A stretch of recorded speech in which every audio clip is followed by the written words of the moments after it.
ओम श्री विष्णुवे नमः। श्री गीता जी का पहला अध्याय का महात्म। श्री पार्वती जी ने कहा, भगवान आप सब तत्वों के ज्ञाता है। आपकी कृपा से मुझे श्री विष्णु संबंधी नाना प्रकार के धर्म सुनने को मिले जो समस्त लोक का उद्धार करने वाले हैं।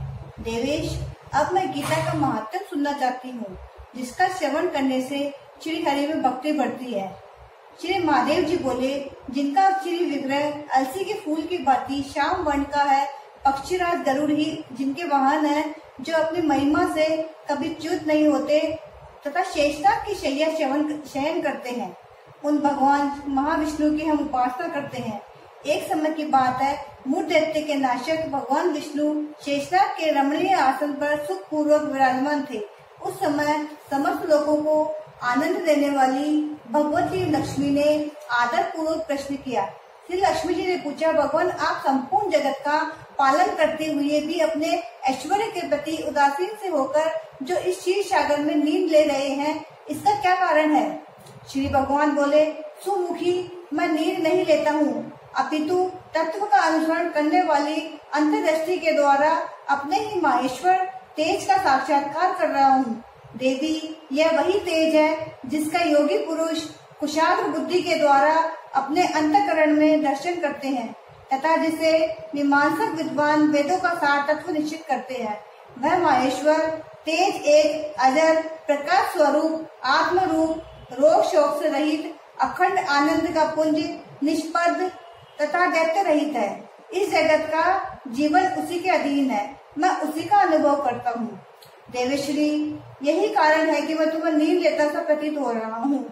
श्री लक्ष्मी जी ने कहा, ऋषिकेश, आप ही योगी पुरुषों के ध्येय हैं। आपके अतिरिक्त भी कोई ध्यान करने योग्य तत्व है, यह जानकर मुझे बड़ा कौतूहल हो रहा है। इस चराचर जगत की सृष्टि और संहार करने वाले आप स्वयं आप ही है। आप सर्वसमर्थ हैं। इस प्रकार की स्थिति में होकर भी यदि आप उस परम तत्व से भिन्न हैं, तो मुझे उसका बोध कराइए।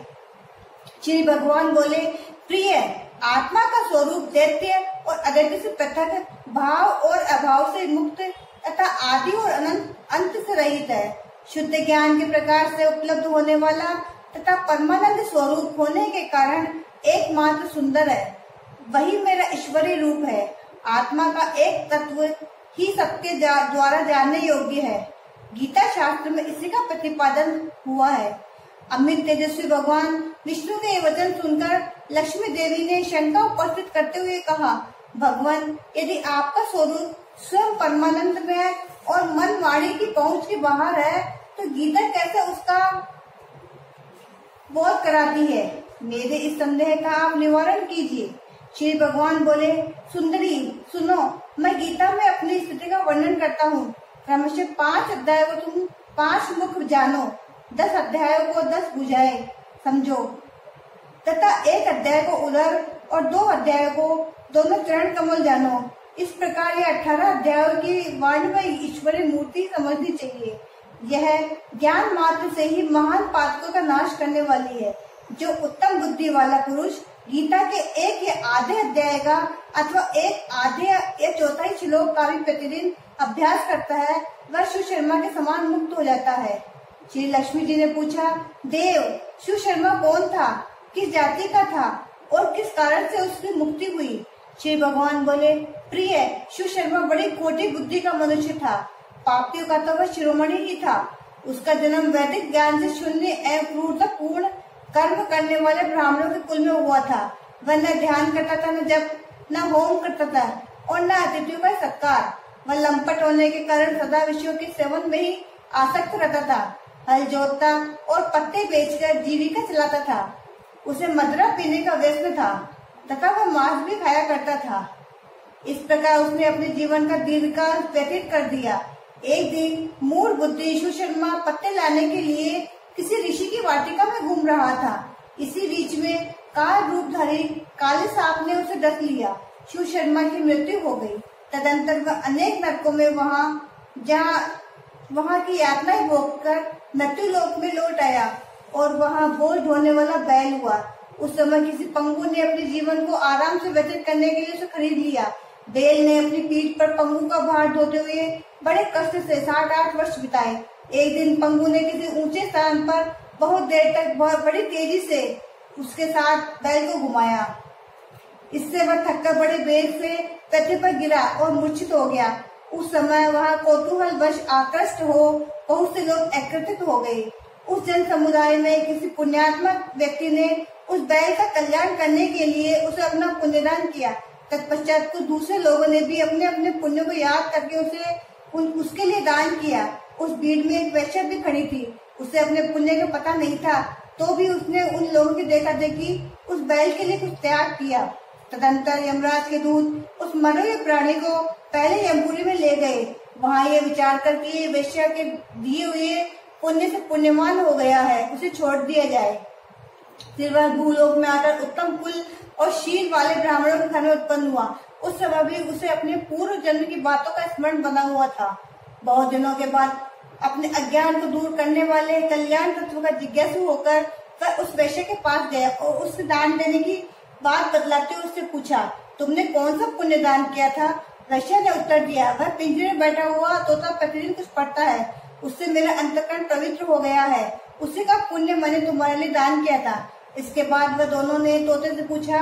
तब उस तोते ने अपने पूर्व जन्म का स्मरण करके प्राचीन इतिहास कहना आरंभ किया। शुक्र बोला, पूर्व जन्म में मैं विद्वान होकर भी विद्वता के अभिमान से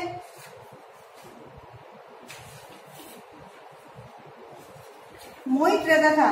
मेरा राज देश इतना बढ़ गया था कि मैं भगवान विद्वानों के प्रति भी ईर्ष्या भाव रखने लगा।